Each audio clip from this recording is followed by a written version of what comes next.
dado na forma de homem, humilhou-se a si mesmo, sendo obediente até a morte e morte de cruz.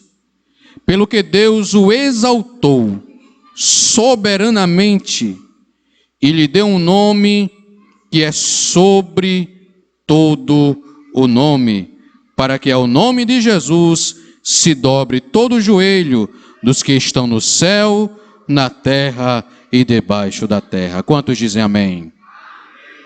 Queridos irmãos, nesse período de fim de ano, de festas, nós temos visto uma grande preparação por parte de toda a humanidade.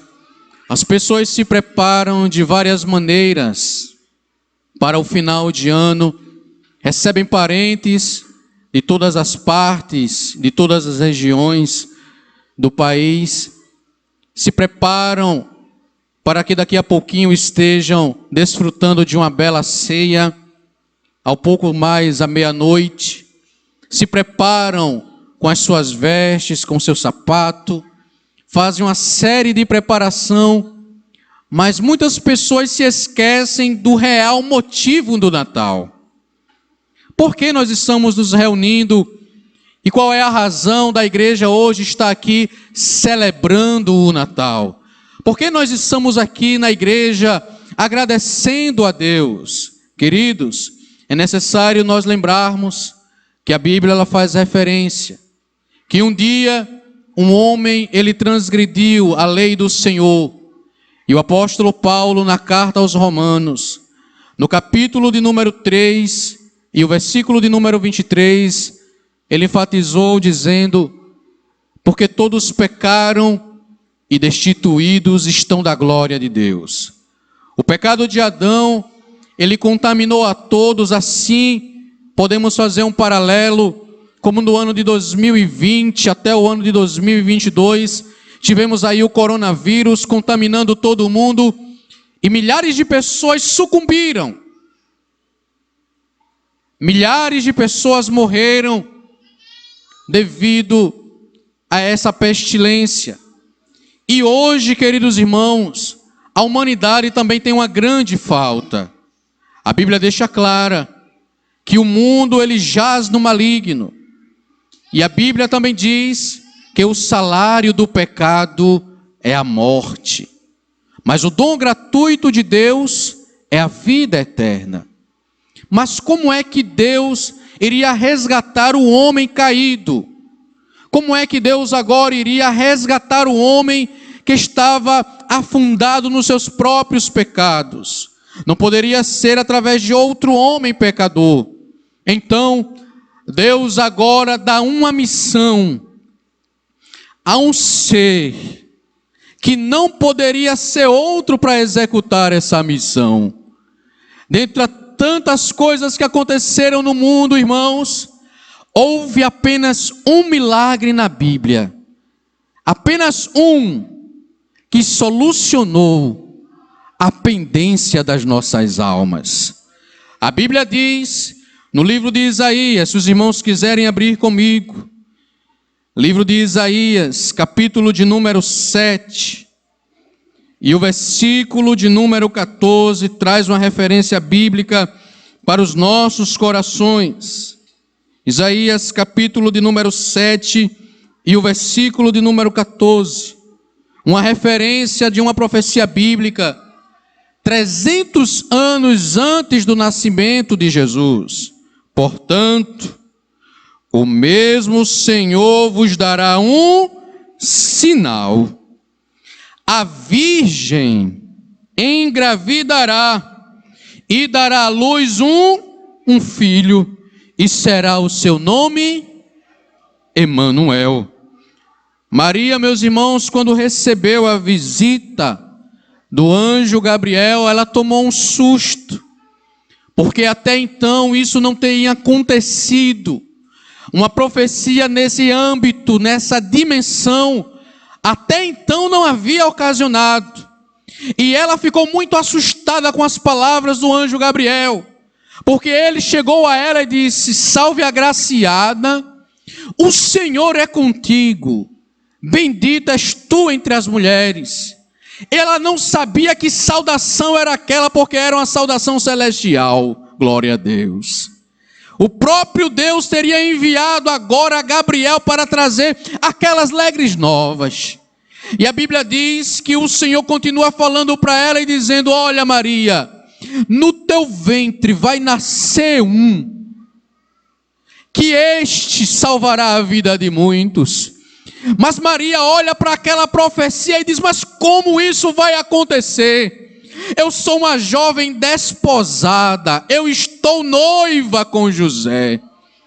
Eu sou noiva, não tive ainda um contato com o meu noivo, eu sou noiva, como isso vai acontecer? Agora o anjo, para alimentar a fé de Maria, começa a trazer um histórico e a dizer: olha, Maria, deixa eu te dizer uma coisa, a tua prima Isabel, mulher avançada em idade e estéril, glória a Deus, não tinha condições dela dar à luz o filho, mas este já é o 6º mês para aquela que era estéril. Sabe por quê, Maria? Porque para Deus nada é impossível. Coisas que elas não esperavam começaram a acontecer. E os irmãos recebem essa palavra nessa noite? Muita coisa que não aconteceu vai passar a acontecer para a glória de Deus. Maria se achou tão pequena diante daquela missão tão grande, porque nela, irmãos, muitas pessoas iriam ser salvas através do fruto do seu ventre. Aquilo que estava sendo depositada nela, a confiança de Deus que estava sendo depositada nela, iria se refletir às gerações futuras. Gerações que sequer ela iria conhecer. Pessoas que jamais iriam ver o rosto dela, iriam ser alcançadas por tal bênção. E nós estamos aqui, nós fomos alcançados por uma tal bênção que nem Maria sabe quem nós somos, mas nós conhecemos a história dela. Sabe por quê? Porque lá atrás Deus ele fez uma promessa e a cumpriu. Isso nos mostra que o nosso Deus ele é fiel com as suas promessas. Nenhuma promessa das quais ele prometeu caiu por terra. A Bíblia diz, meus irmãos, que o povo que andava em trevas viu uma grande luz. A Bíblia fala também no livro dos Salmos, o Salmo de número 40, se os irmãos quiserem nos acompanhar. Salmo de número 40, tem uma expressão bíblica muito gloriosa, que diz assim a palavra do Senhor: esperei com paciência no Senhor, e Ele se inclinou para mim e ouviu o meu clamor. Aí a Bíblia diz: tirou-me de um lago horrível, de um charco de lodo. Nós temos aqui, irmãos, duas partes neste versículo. Primeiro, o homem se encontra em um lago horrível. Segundo, em um charco de lodo. Temos aqui o homem afundado nos seus próprios pecados. O dinheiro não perdoa pecado. A influência não perdoa pecado. O conhecimento com alguém poderoso não perdoa pecado. O poder legislativo não perdoa pecados. O poder judiciário não tem poder para perdoar pecados. O poder executivo não tem poder para perdoar pecados. Um deputado estadual, federal não tem poder. Um governador não tem poder. Um senador não tem poder. O presidente não tem poder. Queridos, os anjos não têm poder para perdoar pecado. Os demônios não têm poder para perdoar pecado. Mas Jesus, Ele tem poder para perdoar pecado. A Bíblia diz, queridos irmãos, eu estou sentindo a presença de Jesus aqui. Nós temos aqui um homem em duas etapas. Primeiro, num lago horrível. Segundo, num charco de lodo. Mas isso, irmãos, passou. Sabe por quê? A rocha apareceu. A Bíblia diz: ele tirou-me de um lago horrível, de um charco de lodo. E o que foi que ele fez? Ele firmou os meus pés numa rocha. Numa rocha. E quem é essa rocha, irmãos?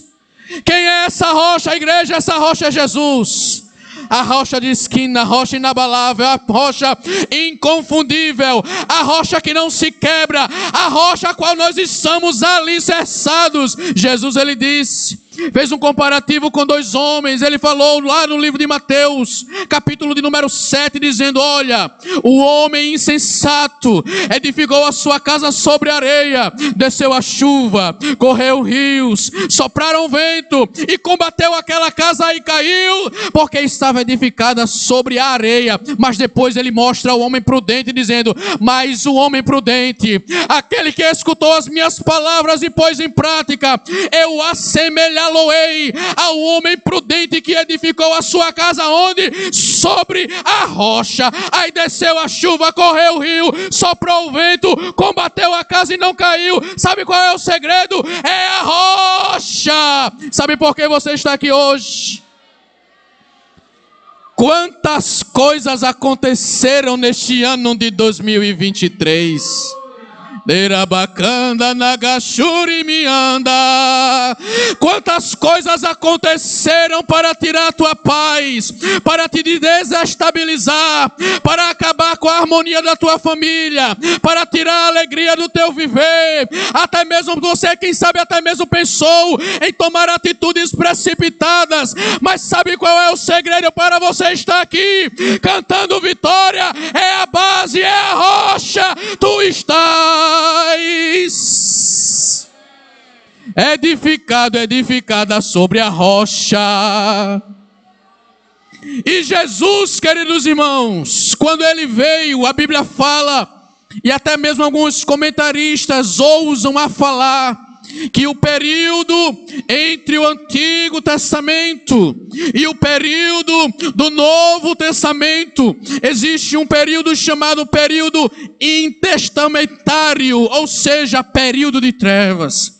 São aproximadamente mais de 400 anos sem ninguém ouvir a voz de Deus. Não se ouvia a voz do Senhor, não se ouvia a voz do Altíssimo. Deus estava em silêncio. Mas aí agora aparecem os evangelhos. A Bíblia diz no livro de Marcos, capítulo de número 1, a Bíblia começa dizendo o seguinte: princípio do evangelho de Jesus Cristo, o Filho de Deus. Você até mesmo pode estar dizendo: mas o que isso quer dizer? Querido, guarde na sua mente uma coisa: a palavra evangelho quer dizer boa notícia. Repita comigo e diga: evangelho. Evangelho quer dizer boa notícia. O povo estava andando sobre as regiões de sombra de morte. Não havia esperança, não havia luz, não havia nenhum escape, não havia esperança. Mas agora os nossos antigos começam a dizer que apareceu o evangelho. A Bíblia diz no livro de João, capítulo número 1 e o versículo número 1, que o verbo se fez carne e habitou entre nós, e vimos a sua glória como a glória do unigênito do Pai, cheio de graça e de verdade. Jesus, a palavra, o verbo da vida, ele começou a andar em nosso meio. E o interessante, meus irmãos, como nós falamos para você, evangelho é boa notícia. Mas estava um período de trevas, não acontecia nada de bom. Mas aí agora aparece Jesus. Deixa eu trazer uma palavra de Deus neste final de ano. Aleluia, glória a Deus. O período de trevas, irmãos, intertestamentário, o período entre o Antigo e o Novo Testamento, pode ser comparado muitas vezes à nossa vida. Às vezes nós estamos assim, em um período que não há nenhuma resposta, onde às vezes nós clamamos, nós pedimos e não ouvimos.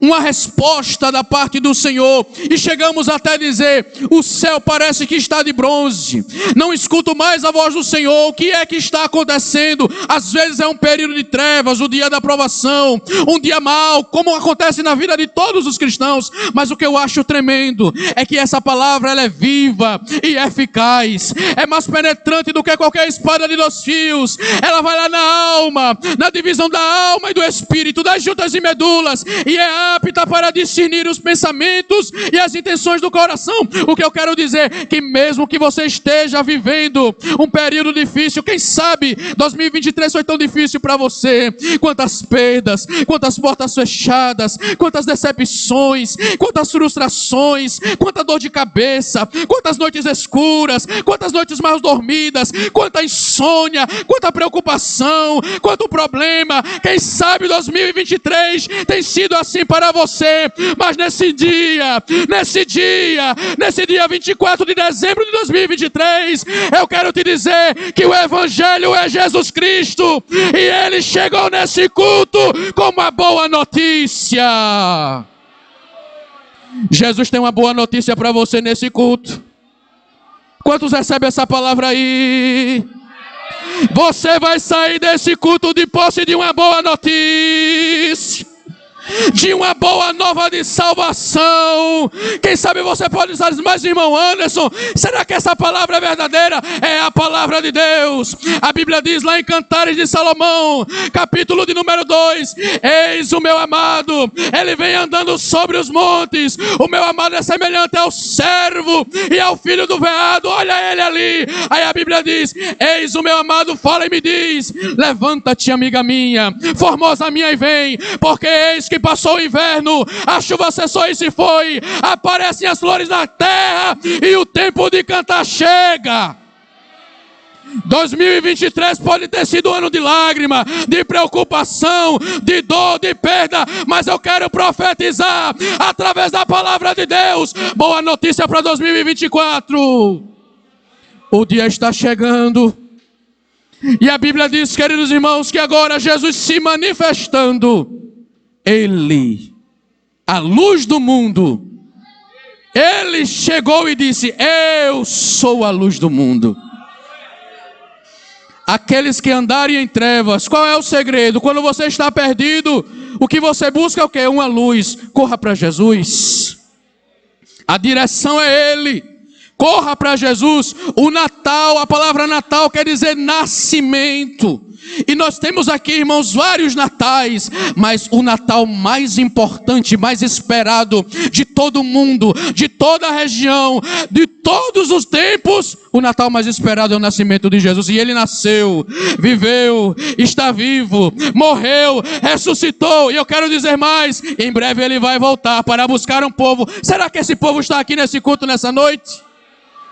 Você faz parte daqueles que vai ouvir a trombeta de Deus tocar, porque vai tocar, vai tocar, vai tocar. Jesus breve virá para buscar um povo lavado, remido, comprado pelo sangue de Jesus. Você tem essa oportunidade nessa noite. Não deixe essa oportunidade passar. Jesus te ama e quer te salvar. Ele é o nosso Natal.